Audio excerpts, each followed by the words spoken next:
जय भीम दोस्तों, मैं रजत मौर्य आप सभी का स्वागत करता हूं बहुजन साहित्य के इस विशेष वीडियो में, जयंती विशेष वीडियो में।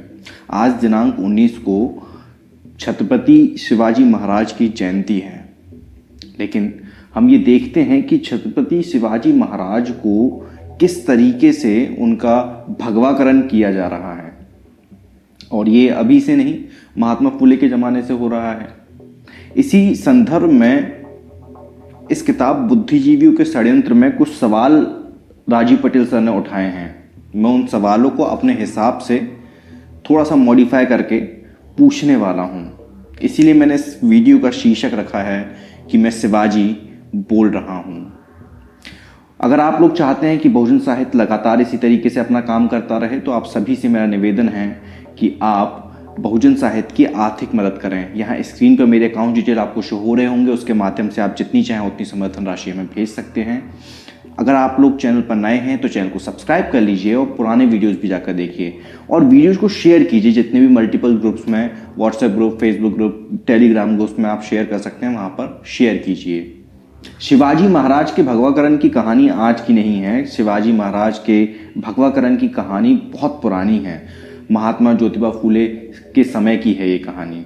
जब महात्मा ज्योतिबा फूले ने छत्रपति शिवाजी महाराज की जयंती मनाना शुरू किया, तो उसके काउंटर में जो उस वक्त के तोतले तिलक थे, उन्होंने गणेश चतुर्थी का प्रोग्राम एक चालू कर दिया था। उसके बारे में हालांकि बहुत सारी चीज़ें लिखी गई हैं, बोली गई हैं। अगर आप लोग कहेंगे तो उस पर मैं अलग से वीडियो बना दूंगा, मेरे पास जब भी कोई ठोस रेफरेंस होगा। तो आज हम ये समझने की कोशिश करेंगे कि अगर छत्रपति महाराज अगर आज होते और आज अगर वो आ जाएं, तो इन भगवाधारियों से, इन राइट विंगर से, हिंदुत्ववादियों से क्या सवाल पूछेंगे।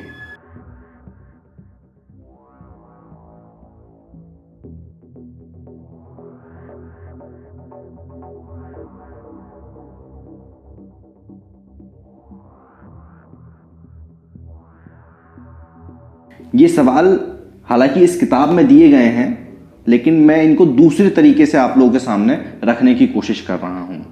सवाल नंबर 1 पहला, अगर शिवाजी महाराज होते तो क्या पूछते कि अगर मैं तुम्हारे धर्म का, तुम्हारे हिंदू धर्म का रक्षक था, तो तुम्हारे पुरखों ने, तुम्हारे बाप दादाओं ने मेरा राज तिलक क्यों नहीं किया था। सवाल नंबर 2, अगर मैं तुम्हारे धर्म का रक्षक था, तुम्हारे बाप दादाओं को तो मुझे कंधे पर बिठा के घूमना चाहिए था। मैं तो मुगलों से लड़ रहा था, लेकिन फिर तुम्हारे बाप दादा, तुम्हारे पुरखे मुझसे नाराज क्यों थे, और आज तुम इतनी बेशर्मी से मेरा नाम क्यों लेते हो। तुम लोग कहते हो कि मेरे गुरु रामदास थे, पर तुम लोग खुद सोचो कि मेरे छत्रपति शिवाजी महाराज के गुरु अगर रामदास होते तो अपने ग्रंथों में वो मुझे मूर्ख क्यों लिखते।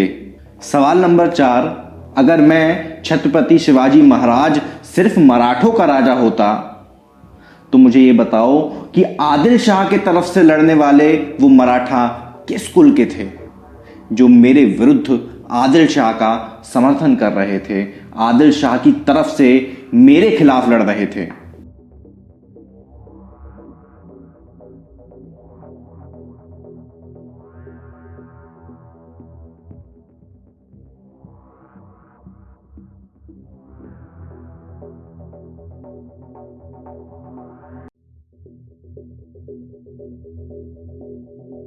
सवाल नंबर 5, मराठाओं का वंश 56 कुलों का है।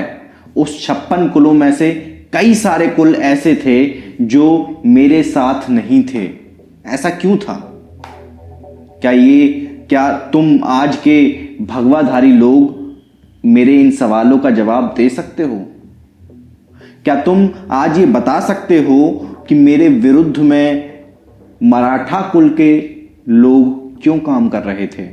सवाल नंबर 6, मैं छत्रपति शिवाजी महाराज अगर तुम्हारे धर्म का रक्षक था, तो मेरी सेना में तुम्हारे धर्म के अनुसार सिर्फ क्षत्रिय सैनिक क्यों नहीं थे? मेरी सेना में क्यों थे रामोशी, मेहतर, धनगर, महार, मातंग और यहाँ के जो धर्म परिवर्तित लोग थे जो कि मुसलमान बन गए थे, वो क्यों मेरी सेना में थे? आपके धर्म के अनुसार तो सिर्फ क्षत्रियों को ही सैनिक होने का या राजा होने का अधिकार है। सवाल नंबर 7, अगर मैं तुम्हारे धर्म का रक्षक था तो मैंने तुम्हारे धर्म को छोड़कर शाक्त पंथ की दीक्षा क्यों ली थी?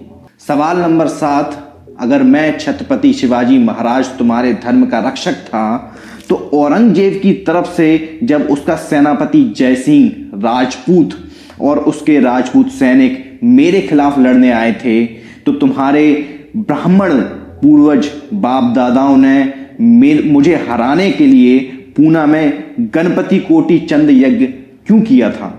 सवाल नंबर 9, जब पहली बार मेरी जयंती मनाई गई थी तो उस वक्त तुम्हारे तोतले तिलक की उम्र क्या थी? सवाल नंबर 10, अगर मैं तुम्हारे धर्म का रक्षक था तो तुम्हारे पेशवा जो राजा थे उस समय मेरी जयंती क्यों नहीं मनाई गई? क्यों मेरा तिरस्कार किया गया?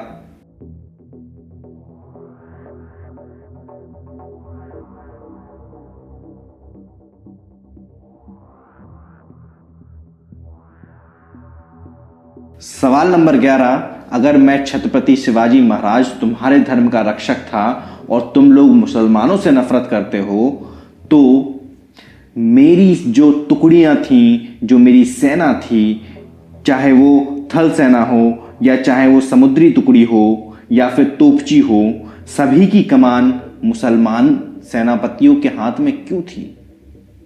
अगर मैं तुम्हारे धर्म का राजा था तो मेरा राज्याभिषेक करने के लिए मुझे दूसरे राज्य से जाकर ब्राह्मण को क्यों मंगाना पड़ा? मुझे अपने राज्याभिषेक के लिए उसको धन क्यों देना पड़ा? मुझे राज्याभिषेक करते समय उसने पैर के दाहिने अंगूठे से मेरा राज्याभिषेक क्यों किया था? ये मेरे सवाल हैं तुमसे जो आज मेरे नाम पर राजनीति करते हैं।